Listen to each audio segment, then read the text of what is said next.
மறுதேர்வின்றி மதிப்பெண் அடிப்படையில் ஆசிரியர் பணி நியமனத்தை மேற்கொள்ள வேண்டுமென நியமன தேர்வில் தேர்ச்சி பெற்ற இடைநிலை ஆசிரியர்கள் கூட்டமைப்பு வலியுறுத்தியுள்ளனர்.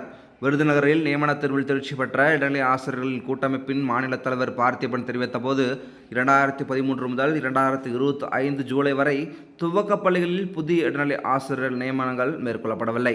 இருப்பினும் 2013, 2017, 2019 மற்றும் 2022 நடந்த தகுதி தேர்வுகளில் தேர்ச்சி அடைந்துள்ளோம். ஆனால் பணி நியமனம் வழங்கவில்லை.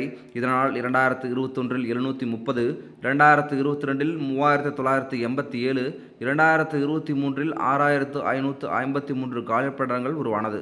2024 சட்டசபையின் 110 விதியின் கீழ் அறிவித்த 19,260 காலிடங்கள் தற்போது வரை முழுமையாக நிரப்பப்படவில்லை. 2024 நடத்தப்பட்ட நியமன தேர்வில் மிகச் சொற்பமாக 2768 காலிப்படங்கள் மட்டுமே 2025 ஜூலையில் நிரப்பப்பட்டது. இத்தேர்வை எழுதியதில் 90% பேரில் 40 வயது கடந்த பெண் ஆசிரியர்கள் மிக அதிகம்.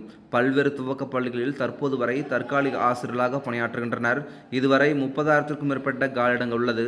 2024 தேர்ச்சி பெற்று தகுதியுள்ளவர்களின் எண்ணிக்கை 21,515. சென்னை உயர்நீதிமன்றம் துவக்கப் பள்ளிகளில் தற்காலிக ஆசிரியர்கள் இருக்கக்கூடாது என உத்தரவிட்டுள்ளது. இத்தனை தேர்வுகளால் எங்கள் வயது 40 முதல் 50 வயதை கடந்த நிலையில் எங்கள் எதிர்காலத்தை இத்துறையில் புதைத்து விட்டோம்.